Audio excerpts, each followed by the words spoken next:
Hello, my name is Stanislaw, and today I'd like to show you the tool I've been working on that can help you to create tests for your Rust-based canisters on the internet computer.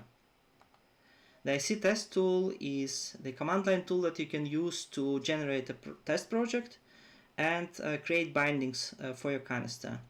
This allows you to have the compile time safe method calls, as well as IDE support for auto-completion and type checking when you call your canister. The test would be running on the Pocket IC server, which means that you would be running your tests locally on your computer. Also, this tool supports integration with the Alloy library, which is used for testing your smart contracts on the Ethereum network. So in theory, you can create hybrid tests that combine both blockchains. Now let's have a quick look at how we can use this tool to test a project. First of all, this project here that you see is the standard Hello World application that you get from the DFX when you create a new project.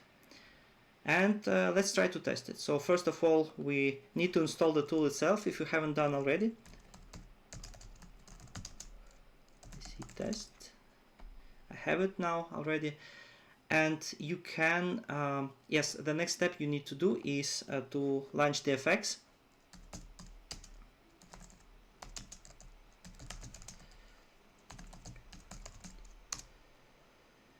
And after that's done, you need to do first deployment of your canister.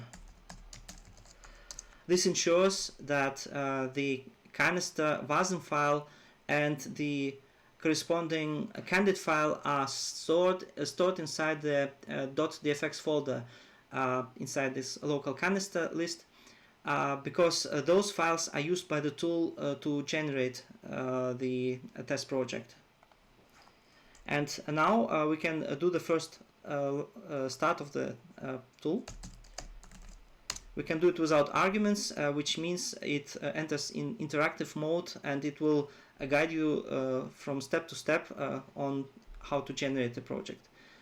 So it suggests you to create a new project. You agree to that, and it suggests the default name for your project, which is tests in this case, and it's fine. And it also suggests you the list of the canisters that you want to generate. In our case, it's just a single canister. Here's a Hello IC test backend. We just agree to that. And the test was created. So we can see the test project. We have it here. We have the bindings. For each of the canisters, there would be a single binding file. There are some methods in it, like methods to find the Wasm file or the one to deploy the canister. And we also have the files, the tests, the file actually containing the tests, and the test setup. The test setup is used in each of the tests to create the IC, to create a Pocket IC environment, and to deploy each of your canisters. And we can have a quick look into this testing environment. It's ICP user.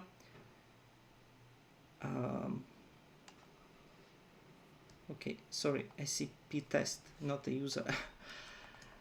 And it contains the ICP object, which is a connection with the Pocket IC, and it has a connection with the Ethereum Alloy environment.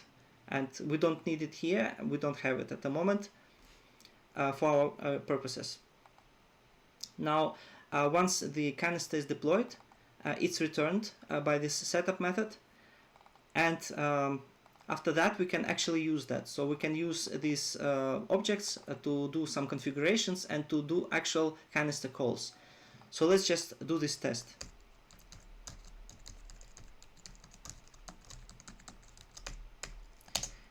Control space shows already that we have auto completion. It's working. I save it and I see that there's an error because it's expecting a single argument. So if we check quickly the method, it's expecting a name, which is a string, and it returns a string as a result of the computation. Here we can concatenate name with a hello message, and we can actually test that. So for instance, let's give it some parameter. I see test, and we can already do the assertion here. Salt. Hello, I see test. Let's run it. Okay, the test was green. Nice. And okay, let's just check a better name for the test. Right, so we have written our first test, and it didn't take too much effort to actually create the bindings, and it already is checking the correctness of the method names and the types.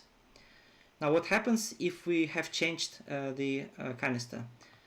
So I have already prepared an example. Let's just type it, copy paste it.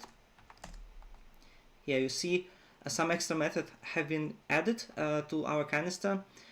It contains the state of a counter. The state itself is a value, the current value of the counter, and the increment, that is for how much it should increment on each step. We initialize it with two arguments. The initial value is assigned to the current value of the canister of the counter, and the increment is just stored. You define it once and it's never changed.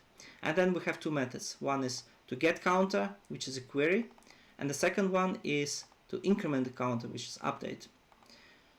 Now additionally to that, we also need to update the candid file. I have it already predefined. Let's just copy it. Now here you see this initialization parameters, and the extra methods have been added here.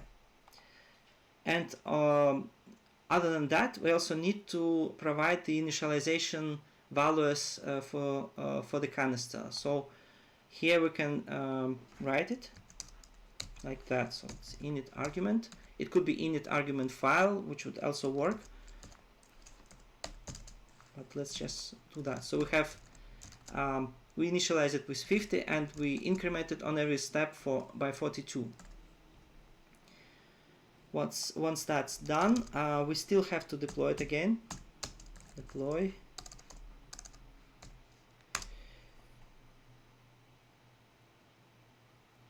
Right. So the FX contents have been updated, and we can run the IC test for the second time. It already knows that we are regenerating the project because the IC test has created the setup in which it contains our initial configuration for how we're generating. So here, for instance, it remembers already that our project name is tests, and it will write on top of that project. And additional other settings that can happen there, it's just convenience that you don't have to tell it a second time when you are regenerating your project. Now we agree to regenerate the bindings now. Sorry. Here. We agree that we want to regenerate just this canister. And we still have to explicitly accept that we are overwriting the test setup. In case there were some manual changes, you need to take care then. So we have regenerated everything. The test itself was not regenerated, so it only generated once, but the test setup was updated, and here you can see those extra arguments are now used during the deployment. Here inside test, we can now write our new test to check if counter works correctly. Let's check it. Let's take this as an example and update. So we have test counter, and we want to call a different method here. So it's get counter. And already it is complaining, but return type is different. It has to be 50 initially. And of course, one more comment here. You have to do the call explicitly, because the get counter or any other method by the canister is the builder for the caller. So it returns something that you can still configure. For instance, here you can say with caller, which allows you to define who is the caller of the function, or you can modify its behavior. So you say with update means that it's an update call instead. With update works by default, you don't have to worry about it, but it was just a nice opportunity for you to actually influence the call this way as well. And the call itself expects that you are calling the canister successfully. That means usually when you call a canister, you have a result type, and it's unwound here. So if the call fails, it will be a panic and your test will fail immediately. If you want to work with the failing calls as well, then you can also say maybe call. Yeah. So this method returns you a result instead of the actual return type. Right, and then once that's done, let's check if the test is working. Right, great, and let's update it now. We call the increment counter function. Wait, and we do one more assertion in the end.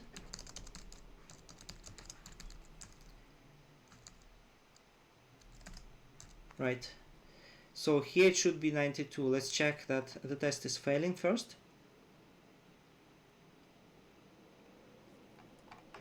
Right, and let's fix the test.